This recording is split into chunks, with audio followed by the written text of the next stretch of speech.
Bienvenue si vous nous rejoignez dans 64 minutes, place à notre grand angle.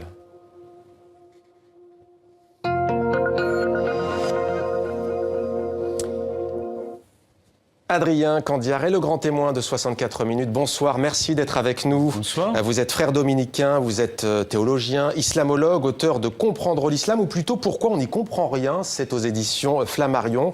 Vous êtes membre de l'Institut dominicain d'études orientales basé au Caire, où vous vivez dans un couvent. Quel est, Adrien Candiard, le sens de votre démarche? Pourquoi au juste vous, frère dominicain, islamologue installé dans un couvent au Caire, capitale égyptienne, vous emparez d'un tel sujet?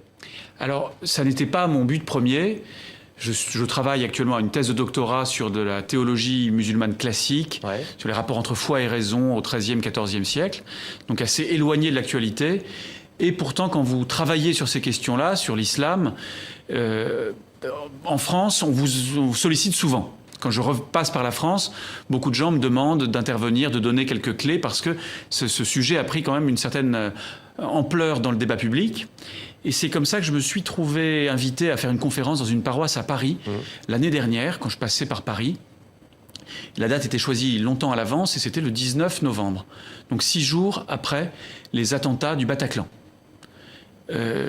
J'ai donc essayé, dans une conférence qui a attiré beaucoup de monde juste après les attentats, d'avoir une parole sur l'islam, qui n'était ni pour défendre l'islam, ni pour attaquer l'islam, mais simplement plus modestement pour essayer d'y comprendre quelque chose.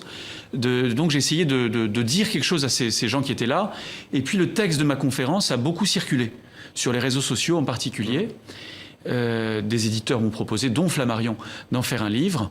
Je me suis dit que, compte tenu de la tension dans laquelle on était, ça pouvait valoir le coup d'essayer d'aider à y comprendre quelque chose. Alors, il y a ce titre qui interpelle, Comprendre l'islam, ou plutôt Pourquoi on n'y comprend rien. Vous êtes aussi parti du constat juste, les faits vous donnent raison, c'est qu'en France, quasiment pas un jour sans parler de l'islam, des informations, des opinions au sujet de la religion musulmane, bien entendu sur fond d'une actualité internationale brûlante et parfois chaotique.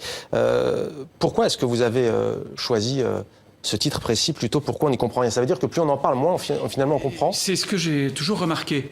On en parle énormément, les gens ont énormément d'occasions d'entendre parler de l'islam, et pourtant, pour la plupart des gens que je rencontre, ce sujet reste toujours plus sibyllin. En particulier pour la grande question qui se pose dans le contexte des attentats, qui sont perpétrés au nom de l'islam. Est-ce que l'islam est violent? Est-ce que l'islam est dangereux?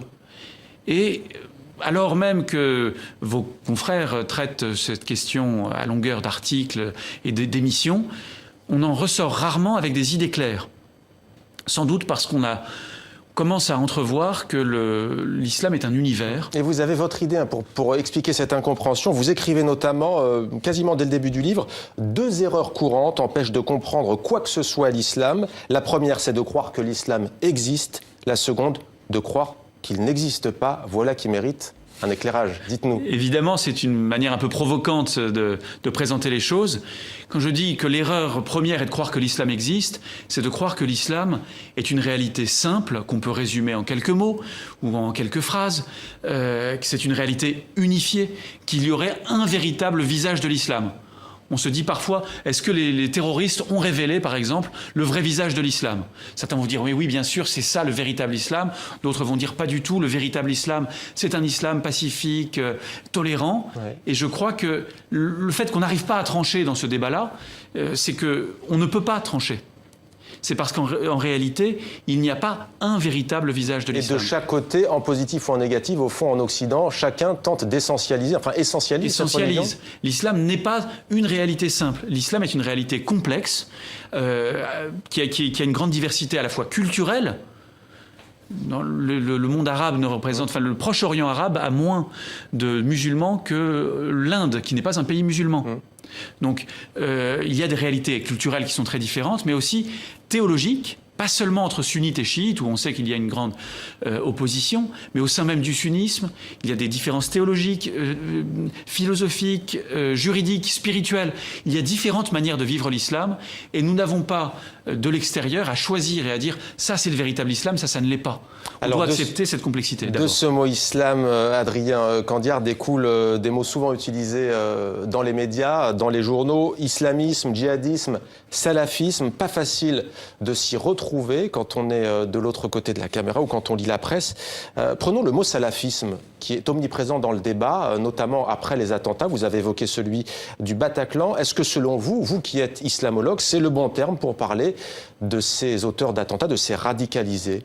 Alors, il a un avantage par rapport à celui d'islamisme, c'est qu'il représente une réalité qui se revendique comme salafiste. Donc déjà, alors que l'islamisme, en général, est une construction de l'extérieur où on dit c'est tout ce qu'on n'aime pas dans l'islam, on va dire que c'est de l'islamisme, au moins le salafisme correspond à un mouvement réel. On est dans le rigorisme religieux ou dans l'islam politique? Alors, on n'est pas dans l'islam politique. Le salafisme est un mouvement, pour faire un peu vite, de réforme de l'islam, de réforme moderne, qui a voulu, devant l'échec face à la supériorité technique et militaire de l'Occident au XIXe siècle, voulu revigorer l'islam en le replongeant dans la vigueur de son origine. Dans l'islam des origines, on a voulu couper avec toute la tradition islamique, dont les réformateurs pensaient qu'elle s'était fourvoyée, qu'elle s'était sclérosée à force de subtilité théologique ou juridique. On a voulu donc renoncer à toute cette tradition, élaborée patiemment au fil des siècles, pour revenir apparemment à ce qui serait un islam des origines, qui est forcément un peu fantasmé. Et la tradition prophétique notamment. Il y a un chapitre intitulé « Comprendre les crises de l'islam contemporain ». On a parlé du salafisme. Les djihadistes...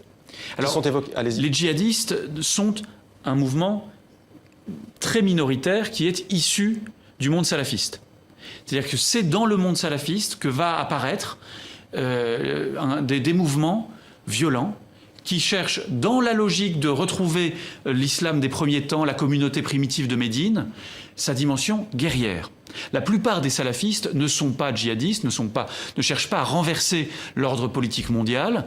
Ils le vivent intérieurement, personnellement, familialement, de manière assez privée, avec en général une soumission aux autorités, quelles qu'elles soient. Et ça, d'ailleurs, c'est le type de salafisme prôné en particulier par l'Arabie saoudite. En revanche, issus du monde salafiste, vont apparaître depuis les années 70, en gros, des mouvements qui n'hésitent pas à promouvoir cette vision de l'islam par la violence et qui sont à la recherche de l'établissement d'un ordre politique tout à fait nouveau, dont le califat de Daesh est une expression. Cette violence-là n'est pas une suite nécessaire du salafisme, mais il est intéressant de remarquer que le djihadisme apparaît toujours dans la matrice intellectuel du salafisme. Il est toujours issu de cette matrice intellectuelle. Mais pour vous, ceux qui commettent les attentats en Europe, notamment en Afrique, est-ce qu'ils sont djihadistes d'un point de vue... Ils sont djihadistes. Personnellement, sont-ils passés par le salafisme quiétiste, le salafisme un peu pacifique, par une évolution linéaire? Non, les trajectoires individuelles sont plus complexes. En revanche, ce qui est certain, c'est que la matrice intellectuelle du djihadisme vient du salafisme. On va maintenant parler, entre guillemets, de l'actualité internationale, la guerre sunnite-chiite. D'abord, est-ce une guerre et est-ce une guerre de religion?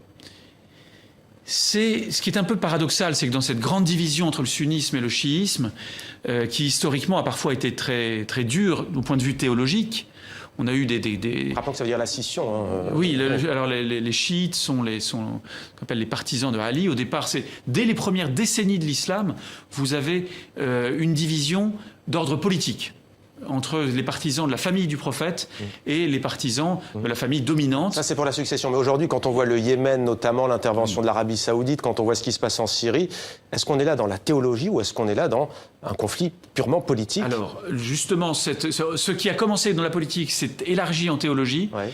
Et depuis quelques décennies, la controverse théologique n'est pas si grande. Il y a eu depuis depuis quelques siècles, des rapprochements sur beaucoup de points entre sunnites et chiites. Et aujourd'hui, cette division chauffée à blanc entre sunnites et chiites est largement politique, et largement due à des questions de géopolitique entre la politique iranienne, qui, après la révolution iranienne, l'Iran avait voulu être leader de l'ensemble du monde musulman. Ce qui n'a pas marché, et elle a changé en quelque sorte de stratégie en devenant leader du monde non sunnite, en ralliant des mouvements 10 chiites qui sont parfois très différents entre eux, sous sa bannière, contre un certain nombre d'États sunnites, comme en particulier l'Arabie Saoudite et la Turquie. Alors, dans tout ce débat sur l'islam, il y a un pays sans doute dans le monde qui est l'un des cas d'école, si l'on peut dire, et vous y vivez, c'est l'Égypte. Vous parlez de ce qu'on a appelé les printemps arabes il y a 5 ans. Vous posez la question, qui est souvent abordée dans le débat français, l'islam est-elle incompatible avec la démocratie? On n'entend pas aujourd'hui, avec un dirigeant comme Sisi, soutenu notamment par la France et d'autres gouvernements occidentaux, le nationalisme et la laïcité sont-ils compatibles avec la démocratie? Pourquoi? Sans doute parce que, dans notre expérience européenne, on a vu qu'il était possible, à partir de formes de nationalisme, d'avoir des expériences démocratiques. Le gaullisme est une forme de nationalisme parfaitement compatible avec la démocratie. On a fait cette expérience-là. Le fait qu'il n'y ait pas de démocratie parfaite dans le monde musulman, que les expériences démocratiques soient toujours un peu insatisfaisantes. On peut penser dans le monde arabe au Liban, où la Tunisie est encore un exemple trop jeune pour qu'on puisse en être certain. Il y a des doutes. Souvenons-nous qu'il y avait aussi, jusqu'en 1945, de grands doutes sur la compatibilité de la culture allemande avec la démocratie. Ouais. Aujourd'hui, on n'a pas beaucoup de leçons démocratiques à donner à l'Allemagne. Vous venez de citer la Tunisie, on parle de l'Égypte. En quoi ces printemps arabes ont-ils joué un tournant, selon vous ? Ils ont été l'occasion de donner une expérience du pouvoir à l'islam politique, en particulier aux frères musulmans directement en Égypte, ou à un parti proche, Ennahda, qui est un parti proche des frères musulmans. L'islam politique qui n'a autre chose que le salafisme, qui est un mouvement politique qui cherche à réislamiser le pouvoir et la société, sans réformer l'islam nécessairement. Cette expérience a été intéressante parce qu'on a vu en Égypte, d'une part, les limites intrinsèques de dire on va faire une politique islamique avec une économie islamique. On a vu que derrière ces slogans, il y avait peu de projets. Finalement, qu'est-ce que c'est qu'une économie islamique ? Personne ne le sait. Ouais. Et on voit que les frères n'avaient pas de grands projets derrière, dans les cartons qu'ils auraient pu sortir. Non, les slogans étaient des slogans. Adrien Candia, on va profiter de votre présence tout de même. C'est important dans votre livre. Quel est le problème tout de même et le malaise au sein de l'islam? Est-ce que c'est cette notion de Oumma, de communauté, qui serait un mythe? Comment expliquez-vous ce malaise interne à l'islam tout de même? Alors, au sein de l'islam sunnite aujourd'hui, je crois que la grande crise que nous traversons et qui nous touche même indirectement, mais qui nous touche de plein fouet, est une crise de légitimité, de recherche. Enfin, qui peut dire ce qu'est l'islam? Les autorités traditionnelles de l'islam, qui sont... Al-Azhar, au Caire, ça suffit pas. Al-Azhar, par exemple, au Caire, qui sont des autorités qui, depuis des siècles, ont élaboré des formes de magistère assez horizontales, de consensus entre les savants. Eh bien, ces autorités traditionnelles sont dépassées aujourd'hui par les questions posées par la modernité et par un mouvement moderne, même s'il nous apparaît comme très rétrograde, un mouvement absolument moderne, qui est le salafisme, et qui répond de manière aux questions posées par la modernité. Merci beaucoup, Adrien Candia. Comprendre l'islam, ou plutôt pourquoi on n'y comprend rien, c'est chez Flammarion, aux éditions Champ Actuel. Merci à vous d'être venu sur notre plateau.